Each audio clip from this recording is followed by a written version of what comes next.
నీ ఆలోచనలు అతి గంభీరములు, అవి నా ఊహకు అందనివి.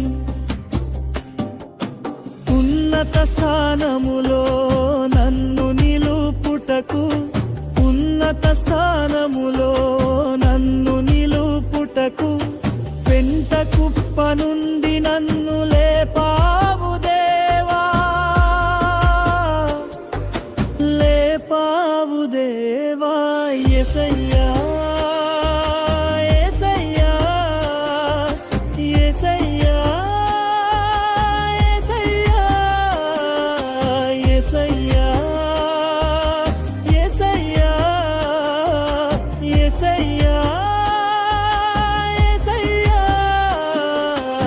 ఏమీ లేదు నా యందు అతిశయించుటకు, నా అతిశయం